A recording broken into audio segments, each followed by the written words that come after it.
चलिए question number 2 से हम लोग करेंगे एक्सरसाइज 6.1 है एनसीईआरटी बुक का। 6.1 एनसीईआरटी बुक का क्वेश्चन नंबर 1 हो चुका है क्वेश्चन नंबर 2 से। उससे पहले कि एक फार्मूला कुछ फार्मूला आप लोग के सामने मैं रख दूं। वृत्त का क्षेत्रफल का फार्मूला होता है पाई आर स्क्वायर। क्षेत्रफल को हम लोग एक्सप्रेस करते हैं जैसा कि यहाँ पे लिखा गया है। उसके बाद परिधि का फार्मूला आपको मिल रहा है 2 पाई आर। और घन का क्षेत्रफल का फार्मूला 6 गुना भुजा स्क्वायर, देख रहे हैं ना। उसके बाद आपको मिल रहा है घन का आयतन बराबर भुजा क्यू, घन का विकर्ण बराबर √3 गुना भुजा। चलिए प्रश्न दूसरा कह रहा है। प्रश्न दूसरा क्या जाए सुनिएगा। प्रश्न दूसरा कह रहा है कि आपको स्क्रीन पर दिखाई दे रहा होगा कि एक घन का आयतन 8 सेंटीमीटर क्यूब पर सेकंड की दर से बढ़ रहा है। ठीक, यानी कोई चीज़ बढ़ रहा है तो उसको बढ़ने में समय लगेगा भाई। कोई चीज़ बढ़ रहा है तो उसको बढ़ने में समय लगेगा, लेकिन यहाँ पे आयतन बढ़ रहा है। सेकंड प्रति सेकंड मतलब 1 सेकंड में 8 सेंटीमीटर क्यूब बढ़ रहा है। तो पृष्ठीय क्षेत्रफल किस दर से बढ़ रहा है जबकि उसके किनारे की लंबाई 12 सेंटीमीटर है। यानी कहने का मतलब उस घन का भुजा 12 सेंटीमीटर दिया है। ठीक है, तो उसका क्षेत्रफल किस दर से बढ़ रहा है। आइए मैं आपको बहुत आसान तरीके से बताता हूँ।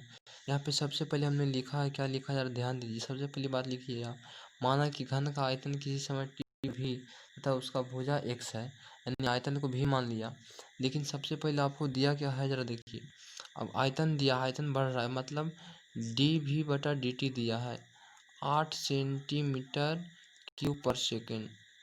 अब आप बोल सकते हैं कि आंसर dv/dt आप क्यों लिखा, 8 सेंटीमीटर क्यूब पर सेकंड क्यों लिखा। तो क्योंकि इसका आयतन बढ़ रहा है, तो आयतन में परिवर्तन हो रहा है किसके सापेक्ष, समय के सापेक्ष। तो dv/dt इस प्रकार से हमने इसको सूचित किया 8 सेंटीमीटर क्यूब पर सेकेंड, जबकि उसके भुजा की लंबाई 12 दिया है, यानी कि एक से बराबर दिया है 12 सेंटीमीटर। ठीक ना। तो सबसे पहले हम आयतन का फार्मूला लगाते हैं। आयतन दिया है तो घन का आयतन क्या होता है, घन का आयतन जो आपको होता है भुजा क्यू। भुजा क्यू कहने का मतलब हुआ आपको हो गया v/x3, राइट। चलिए तो v/x3 इसको हम t के सापेक्ष dc करेंगे दोनों तरफ, तो हो जाएगा dv/dt। ठीक, और इसको हो जाएगा dx3/dt। तो ई कैसे टूटेगा, ई dv/dt तो रह जाएगा, ई dv/dt आपको रह जाएगा। लेकिन इस तरफ वाला जो है देखिए किस तरह से टूटेगा, इस तरफ आपको टूटेगा ऐसे dx3/dx गुना dx बटा आपको मिल जाएगा dt।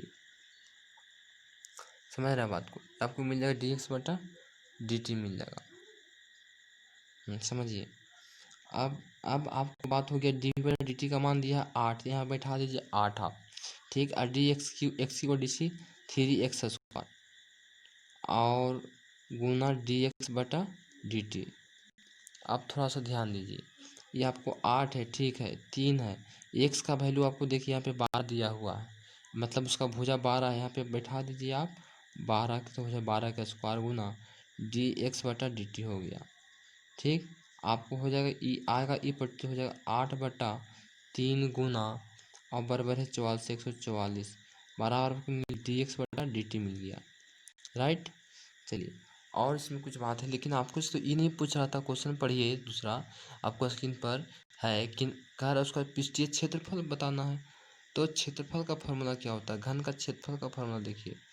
घन का क्षेत्रफल का फॉर्मूला होता है 6 गुना भुजा स्क्वायर, मतलब कि क्षेत्रफल कैसे 6 गुना भुजा स्क्वायर मतलब 6x²। अब इसको टी के सापेक्ष डीसी की क्षेत्रफल भी बढ़ेगा, तो क्षेत्रफल किसी समय के अनुसार ही बढ़ेगा, तो dA/dt हो गया। ठीक, 6 बाहर हो गया, dx² गुना dx बटा क्या हो गया dt हो, इसको तोड़ दिया x² के x के सापेक्ष फिर dx/dt हो गया। और dx/dt का क्षेत्रफल में परिवर्तन की दर आपको बताना है dA/dt। यहाँ देखिए 6 है और dx² का dc 2x और गुना dx बटा हो गया आपको dt, राइट। चलिए आपको थोड़ा सा और चलना, 6 गुना हो गया 2 गुना x का वैल्यू आपको 12 दिया है और dx/dt कितना है जरा देखिए तो 8/3 गुना 144 है। तो ये आपको हो गया 12 बरही 44, ठीक। ये आपका हो गया 3 दूना 6, ठीक। यहाँ हो गया 2 दूना 4 और 4 12, यानी आपको मिल गया क्या आंसर 8/3 सेंटीमीटर स्क्वायर पर सेकंड। ये आपको क्षेत्रफल में वृद्धि का दर हुआ। तो इस प्रकार से हम लोग निकालेंगे कि उसका क्षेत्रफल में किस प्रकार का परिवर्तन हो रहा है, उसका आयतन में किस प्रकार का परिवर्तन हो रहा है। तो ये सब जो है इसी प्रकार से निकलेगा, समझ रहे हैं ना। चलिए हाँ, अब चलते हैं क्वेश्चन नंबर, मान लिया कि तीसरा देखते हैं। क्वेश्चन नंबर 3 क्या कह रहा है, जरा देखिएगा।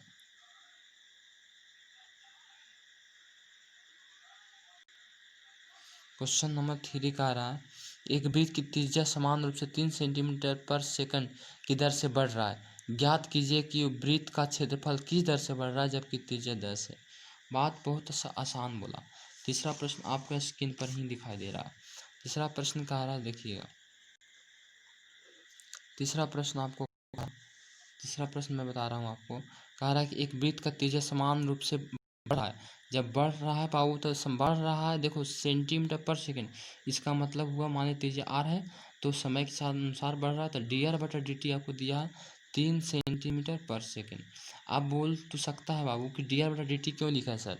तो डी आर बटा डी टी इसलिए लिखा है क्योंकि उसको त्रिज्या जब बढ़ रहा है तो उसको बढ़ने में कुछ ना कुछ समय लग रहा है। यहाँ भी देखिए 3 सेंटीमीटर पर सेकंड है, सेंटीमीटर हो गया त्रिज्या और सेकंड जो मात्रक है समय का है, इसलिए डी आर बटा डी टी समय के सापेक्ष जो है उसके आर में परिवर्तन की दर कितना है 3 सेंटीमीटर पर सेकंड। क्लियर है, आगे चलते हैं। और कह रहा है कि उसका वृत्त का क्षेत्रफल किस दर से बढ़ रहा है जबकि उसकी त्रिज्या आर है, यानी सिर्फ आर का वैल्यू 10 सेंटीमीटर दिया। जब सेंटीमीटर पर सेकंड कर दे इसका मतलब डी आर बटा डी टी हो गया, टी के सापेक्ष नीचे टी होगा ही, कब, जब प्रति सेकंड बोलेगा तब, जबकि उसकी त्रिज्या 10 सेंटीमीटर है, मतलब उसका सिर्फ आर का वैल्यू जो है 10 है। राइट, कह रहा है कि उसका क्षेत्रफल किस दर से, वृत्त का क्षेत्रफल किस दर से बढ़ रहा है। क्वेश्चन तीसरा में देखिए, कह रहा है वृत्त का क्षेत्रफल किस दर से बढ़ रहा है, यानी उसका क्षेत्रफल में वृद्धि। तो क्षेत्रफल को हम लोग ए से युक्त करते हैं। अब वृत्त का क्षेत्रफल का फॉर्मूला क्या होता है, पाई आर स्क्वायर होता है। अब किस दर से बढ़ रहा है तो ये आपको समय के साथ ना बढ़ेगा, तो एक टी के साथ डी सी कर दिया, तो डी ए बटा डी टी, यहाँ पाई बाहर हो गया, डी आर स्क्वायर बटा हो जाएगा नीचे डी आर, और फिर गुना डी आर बटा हो गया डी टी, ठीक होगा डी ए बटा डी टी, राइट है। अब पाई हो गया, आर का value D R, R square का डी सी का फॉर्मूला 2 आर गुना डी आर बटा डी टी का वैल्यू दिया है 3। यहाँ देखिए पाई गुना 2 गुना आर का वैल्यू 10 और गुना 3, 30 30 दूना 60, 60 पाई सेंटीमीटर स्क्वायर पर सेकेंड। आपको ई हो गया आंसर। सेंटीमीटर स्क्वायर ऊपर में इसलिए लिखा क्योंकि क्षेत्रफल है, क्षेत्रफल हमेशा स्क्वायर में होता है, और नीचे सेकंड इसलिए लिखा क्योंकि टी समय के सापेक्ष उसके क्षेत्रफल में परिवर्तन की दर हो रहा है। बात क्लियर है। हाँ, तो इस प्रकार से फिर हम लोग आगे चलते हैं। क्वेश्चन नंबर आगे की ओर बढ़े तो क्वेश्चन नंबर 4 मिला।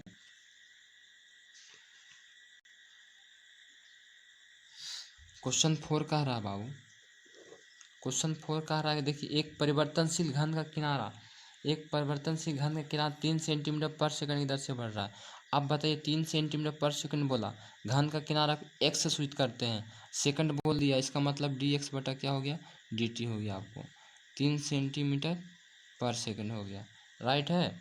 चलिए आगे चलते हैं। दर से बढ़ रहा है, घन का आयतन किस दर से बढ़ रहा है, आयतन किस दर से बढ़, जबकि उसकी किनारा 10 सेंटीमीटर है, यानी यहाँ पे सिर्फ एक्स का वैल्यू दिया 10 सेंटीमीटर, किनारा 10 सेंटीमीटर बोला मतलब एक्स का मान 10 सेंटीमीटर, जबकि आयतन किस दर से बढ़ रहा है, तब भी आयतन का फॉर्मूला क्या होता है, भुजा क्यू, भुजा एक्स तो एक्स का क्यू। आप क्या करो, आयतन जब बढ़ेगा बाबू तो उसमें तो समय लगना है, या निश्चित रूप से समय लगेगा, तो डी भी बटा टी के सापेक्ष डी सी करो, डी एक्स क्यू, यहाँ डी टी लिख देते हैं लेकिन एक्स यहाँ पे लिखेंगे, फिर डी एक्स बटा डी टी लिखेंगे, जब तक यहाँ एक्स नहीं आएगा इसका डी सी नहीं निकल सकता है। तो डी भी बटा डी टी हमको तो क्षेत्र आयतन का अनुपात बताना है, जबकि एक्स का डी सी क्या होता है 3x स्क्वायर, और D x by D T का वैल्यू कितना 3 यहाँ पे देखिए एक्स का वैल्यू आपको दिया हुआ है 10, तो 10 का स्क्वायर गुना 3 3 जो 900 सेंटीमीटर क्यूब पर सेकेंड, आपका ये आंसर हो गया। तो इस प्रकार के हम लोग प्रश्नों को हल करते हैं। 4th क्वेश्चन तक देखा, 5 को भी देख लेते हैं। 5 जो बहुत मज़ेदार प्रश्न है, बहुत मज़ेदार प्रश्न है भाई। थोड़ा सा देख लिए। एक कह रहा है, एक स्थिर, आप भी ऐसा किए होंगे कभी ना कभी बरसात के दिनों में, जब घूमने घर से बाहर घूमने निकलते होंगे तो वहाँ पर एक झील देखा होगा या तो तालाब देखा होगा। तालाब में एक पत्थर मारता है तो देखे होंगे कि पानी में गोल गोल वृत्त के आकार के साथ भागते जाता है। उसी प्रकार का प्रश्न कर रहा है, किसी झील में एक पत्थर डाल जाता है तो तिरंगे वृत्तों में 5 सेंटीमीटर की गति से चलती है। 5 सेंटीमीटर पर सेकंड, मतलब 1 सेकंड में 5 सेंटीमीटर गति से चलती है तो 8 सेंटीमीटर उस क्षण घिरा हुआ क्षेत्रफल किस दर से बढ़ रहा है। क्षेत्रफल किस दर से बढ़ रहा है, ये आपको बताना है। यहाँ पे ये बताने के लिए हमको, देखिए, ये बताने के लिए हम आपको बहुत आसान तरीका से बताते हैं।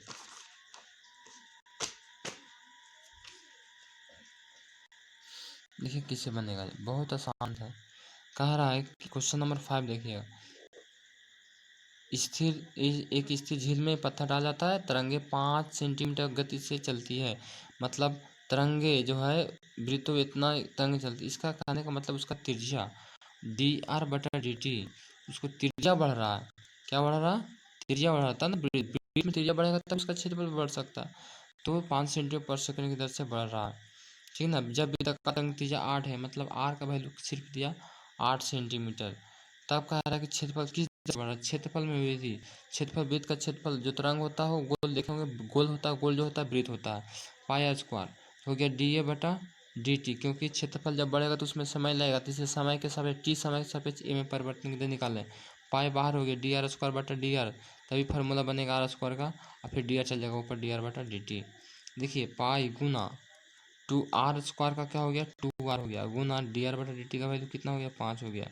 पाई गुना 2, पाई का वैल्यू कितना दिया आपको, आर का वैल्यू कितना दिया 8, आर का वैल्यू यहाँ पे 8 बैठा दिया, गुना 5, 8 × 5 = 40, 40 गुना 80 पाई सेंटीमीटर स्क्वायर पर सेकेंड।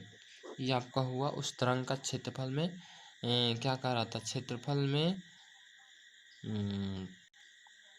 क्षेत्रफल किस दर से बढ़ रहा था। तो क्षेत्रफल जो है 80 पाई सेंटीमीटर स्क्वायर पर सेकंड की दर से उसमें वृद्धि हो रहा था। छठा भी क्वेश्चन इसी प्रकार से दिया है, बहुत आसान है। तो हम लोग इस प्रकार से सभी प्रश्नों को धीरे धीरे हल करेंगे।